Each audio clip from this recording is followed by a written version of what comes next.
Hello students, सैनिक ITI YouTube channel में आपका एक बार फिर से स्वागत है। मैं आपका इंस्ट्रक्टर प्रदीप कुशवाहा हूँ। ये वीडियो खासकर सेकेंड ईयर के स्टूडेंट्स के लिए है, तो उनके जो साल भर का जो सिलेबस है आज उसके बारे में आपको डिटेल में जानकारी दी जाएगी कि पूरे साल में आपको क्या क्या पढ़ाया जाएगा। ये सब्जेक्ट ट्रेड थ्योरी से रिलेटेड है। आप ट्रेड थ्योरी में पूरे साल भर में आपको क्या क्या पढ़ना है, कैसे कैसे पढ़ना है, उसके बारे में पूरी डिटेल जानकारी दी जाएगी। जैसा कि आपको पता है कि निमी ने अपना जो सिलेबस है उसमें थोड़ा सा परिवर्तन किया है, तो उस परिवर्तन के आधार पर ही हम लोगों ने पूरी तैयारी करके कि आपको क्या क्या कंटेंट उसमें पढ़ाना है, कौन से कंटेंट हटाए गए हैं, उसके आधार पे ये सिलेबस तैयार किया गया है। तो आप लोग एकदम तैयार हो जाइए और ध्यान दीजिए कि आप लोगों को सेकेंड ईयर में किस किस सब्जेक्ट में क्या क्या पढ़ना है। तो आइए शुरू करते हैं। तो जो सबसे पहला होगा, सेकेंड ईयर के लिए बता रहे हैं। सेकेंड ईयर में सबसे पहले आपको पढ़नी होगी असेंबली। मॉड्यूल 1 है, उसमें मॉड्यूल 1 में आपको पढ़ना होगा असेंबली।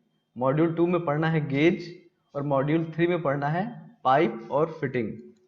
जैसा कि आपने देख लिया असेंबली,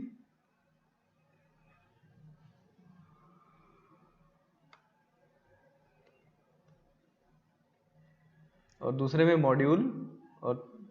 मॉड्यूल में गेज और तीसरे मॉड्यूल में पाइप और फिटिंग। अब इसकी डिटेल जानकारी आपको आगे दे देते हैं हम लोग। डिटेल जानकारी में आप देखिए, जैसे हमने पहला बताया था आपको असेंबली। असेंबली में आपको क्या क्या पढ़ना है। असेंबली 1, उसमें आपको पढ़ने हैं स्क्रू, स्क्रू के प्रकार, स्क्रू ड्राइवर, स्पैनर, बिजली के उपकरण, पावर टूल्स जिसे बोलते हैं। उसके बाद नट के लिए लॉकिंग डिवाइस, क्रीज तथा उनके प्रकार, वेरियस टाइप ऑफ कीज, जो चाबी इस्तेमाल होती है उसके प्रकार, विशेष प्रकार की फाइल्स, जो फिटिंग शॉप में आप लोग घिसने के लिए फाइलें इस्तेमाल करते हैं उसके प्रकार, इस स्क्रैप सतहों का परीक्षण। उसके बाद टेम्पलेट और गेज, टेम्पलेट क्या चीज होती है, गेज क्या होता है, उनका इस्तेमाल क्या होगा वो आपको बताया जाएगा। Screw pitch gauge, screw pitch gauge क्या होता है, उसका क्या यूज होता है वो आपको बताया जाएगा। साधारण और सामान्य कार्यशाला गेज, कार्यशाला में इस्तेमाल होने वाले क्या क्या गेज होते हैं, उसको आपको कैसे इस्तेमाल करना है वो बताया जाएगा। गेजेस और गेज के प्रकार, गेजेस के भी बहुत सारे प्रकार होते हैं, एक ऐसा नहीं कि कोई गेज केवल एक ही टाइप का होता है, तो उसके प्रकार भी आपको बताए जाएंगे। स्लिप गेज क्या होता है, स्लिप गेज के बारे में बताया जाएगा। विभिन्न प्रकार के स्लिप गेज, उनका निर्धारण चयन कैसे किया जाएगा वो बताया जाएगा। इसके बाद स्लिप गेज से रिलेटेड सारी जानकारी देने के बाद आपको लैपिंग, लैपिंग एक क्रिया होती है, वो उसके बारे में जानकारी दी जाएगी। कोई चीज घिस जाती है तो उसको दोबारा उसकी लाइफ को बनाने के लिए लैपिंग क्रिया का उपयोग किया जाता है। Surface texture management, measurement, surface structure को कैसे मेजर किया जाता है, कोई चिकनी है सरफेस, उसको कैसे मेजर किया जाए कि वो कितना, उसके अंदर कितना फ्रिक्शन है, कितनी घिसावट है, उसकी जांच करने के लिए। उसके बाद सतह गुणवत्ता, सरफेस क्वालिटी चेक करने का तरीका आप लोग को बताया जाएगा कि कोई सरफेस है उसकी वो कितनी सम है कितनी विषम है, ये बताने के लिए। होनिंग प्रोसेस क्या होता है, फ्रोस्टिंग क्या होता है, मतलब ठंडा करना क्या होता है। ठंडा करना मतलब फ्रिज का ठंडा नहीं, किसी वस्तु को गर्म करके जो ठंडा करने का तरीका होता है उससे उसकी मैकेनिकल प्रॉपर्टी में बदलाव आता है, तो उसका तरीका आपको बताया जाएगा कि फ्रोस्टिंग क्या चीज होती है। सारे कार्बन इस्पात का उष्मा करना, heating quenching steel of heat treatment, मतलब ये कुल मिला के हीट ट्रीटमेंट की बात कर रहा है।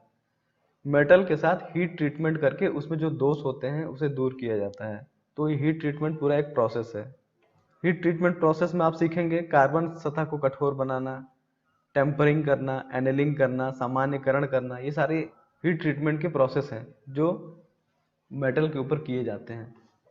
इस्पात की सतह का कठोरीकरण, नाइट्राइडीकरण, नाइट्राइडीकरण का मतलब होता है कि किसी की सतह को कठोर बनाना। ज्वाला कठोरण, प्रेशर कठोरण, मतलब जो जो सरफेस होती है मेटल की उसके सरफेस को कठोर बनाने के लिए सारे ऑपरेशन किए जाते हैं। बिजली और गर्म और बिजली के जमाव द्वारा सुरक्षा के लिए विभिन्न परत लगाना। उसके बाद नेक्स्ट आएगा आपका गेज, जो दूसरा मॉड्यूल मैंने आपको बताया था।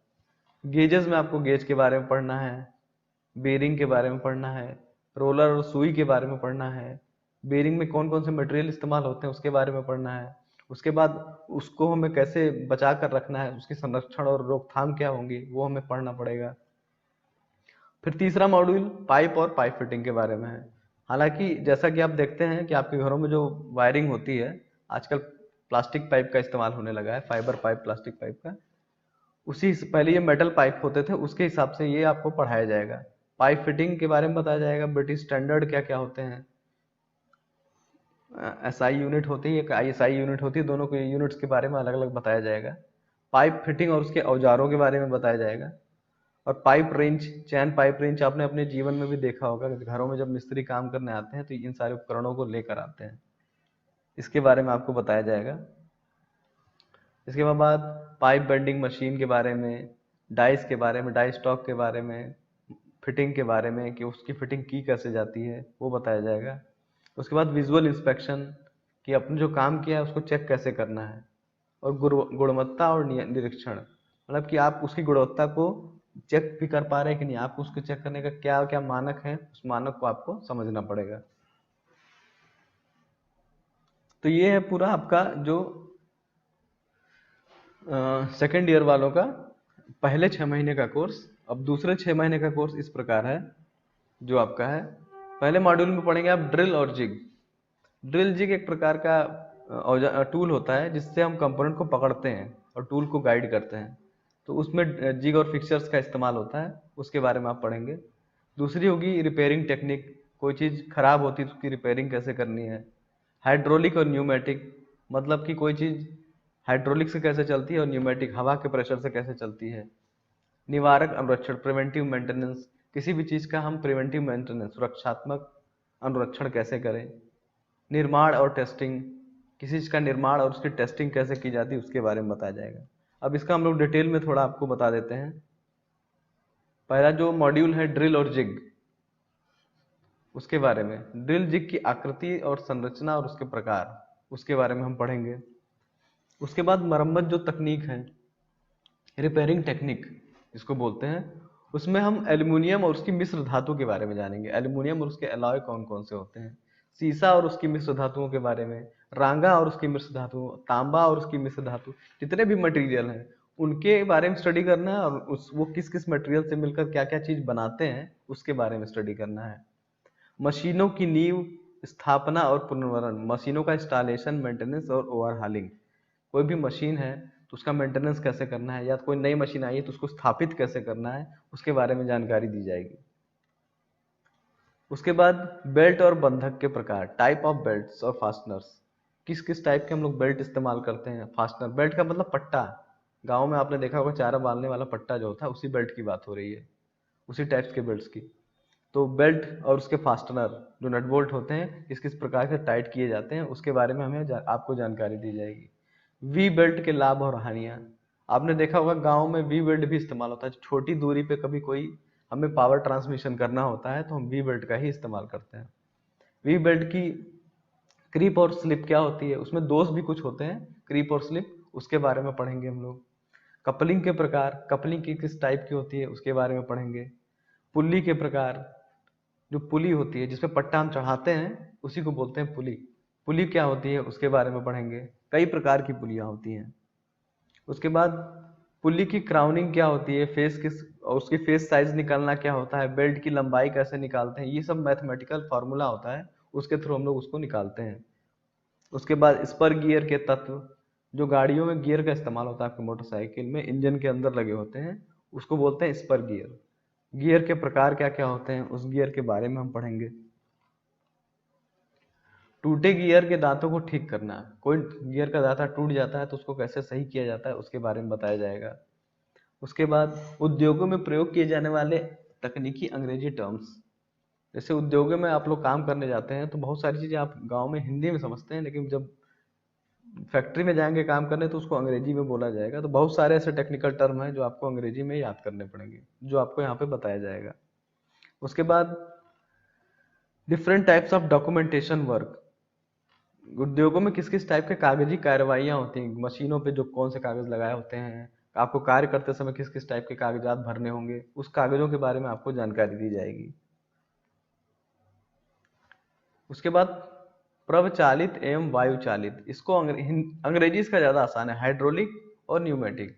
हाइड्रोलिक का मतलब होता है जो तेल के दाब से चलता है, और न्यूमेटिक मतलब जो होता है जो हवा के दाब से चलता है, मतलब जो तेल के दाब से चले, और ये जो हवा के दाब से चले, उसी को बोलते हैं हाइड्रोलिक, मतलब तेल के दबाव से, और न्यूमेटिक मतलब हवा के दबाव से। तो इन्हीं दोनों माध्यम से बहुत सारी मशीनें, बहुत सारे उपकरण को चलाया जाता है।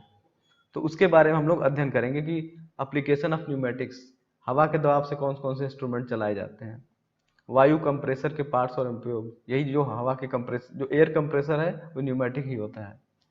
एफआरएल इकाई, फिल्टर, रेगुलेटर, लुब्रिकेटर, इसके बारे में हम लोग पढ़ेंगे।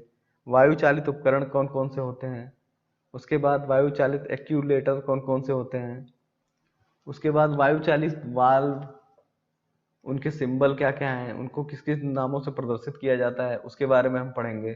प्रवाह नियंत्रण वाल्व, फ्लो कंट्रोल वाल्व होता है, वो भी वायु नियंत्रित ही होता है। ये सारे जो है न्यूमेटिक चल रहे हैं अभी आपके। उसके बाद द्रव चालित, मतलब hydro, symbol of hydraulic component.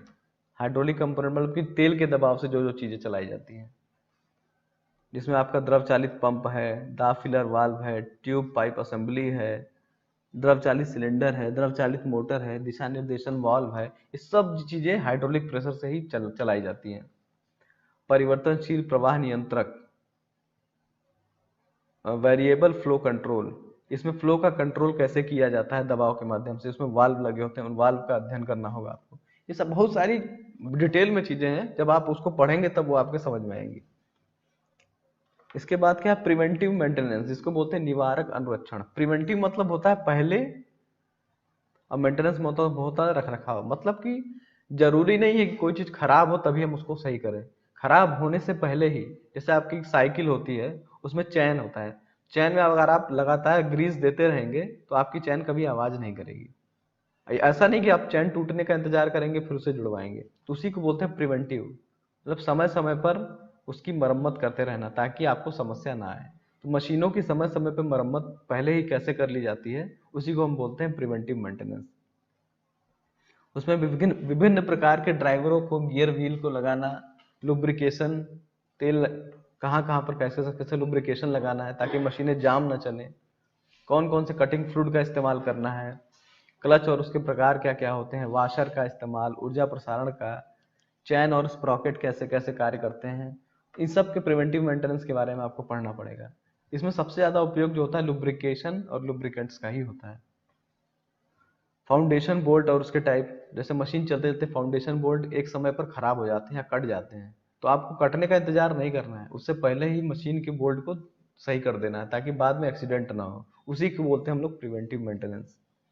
उपकरणों को क्रोबार की मदद से ले जाना, जैसे कोई भी उपकरण है, हम उसको एक स्थान से दूसरे स्थान पर ले जा रहे हैं तो उसको हमें क्रोबार की मदद से लेकर जाना चाहिए। सूक्ष्म मापी स्प्लिट साधनी, प्रिसीजन स्प्लिट लेवल, जैसे कि कोई भी चीज का हमें लेवल चेक करना है तो एक स्प्रिट लेवल आपने देखा होगा, अक्सर जो मिस्त्री होते हैं वो समतलता जांच करने के लिए इसका उपयोग करते हैं।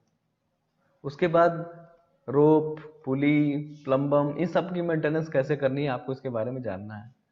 पांचवा जो मॉड्यूल आपका आएगा वो आएगा निर्माण और टेस्टिंग, एरिक्शन एंड टेस्टिंग उसको बोलते हैं। तो लिफ्टिंग हेतु लटकन भार का प्रयोग करना, इनका कैसे निर्माण किया जाता है, फोर्क लिफ्ट और पैलेट ट्रक, इनका कैसे प्रयोग किया जाता है, क्रेनों के क्या क्या प्रकार होते हैं। क्रेन आप जानते होंगे, क्रेन क्या होता है कि वो ऊपर आपके ओवरहेड, ऊपर उसकी वस्तुओं को एक स्थान से दूसरे स्थान पर स्थानांतरित करने में क्रेन का इस्तेमाल किया जाता है। इंडस्ट्री में कभी भी कोई भी भारी सामान क्रेन के माध्यम से एक स्थान से दूसरे स्थान पर ले जाया और ले आया जाता है। उसके बाद कुल मिलाकर ये ही आपका जो सेकेंड ईयर का है, ये पूरा सिलेबस मॉड्यूल 5 तक निर्माण और टेस्टिंग में समाप्त हो जाता है। तो आप लोग इस पूरे सिलेबस को ध्यान से पढ़ लीजिएगा, और ध्यान से पढ़ने के बाद इसके बाद एक एक करके क्रमबद्ध तरीके से मैं मॉड्यूल 1 से, जो आपका स्टार्टिंग के 6 महीने का कोर्स है, वहां से शुरू करूंगा। तो आप लोग तैयार रहिएगा, और पढ़ने में बहुत ही आनंद आने वाला है, लोड नहीं लेना है और पढ़ने ध्यान से पढ़ाई करनी है। तो आप लोग वीडियो, आने वाली अपकमिंग वीडियो को देखते रहिए कि कौन कौन सी वीडियो अपलोड होने वाले हैं, और उसको स्टडी करते रहिएगा। ठीक है दोस्तों, जय हिंद।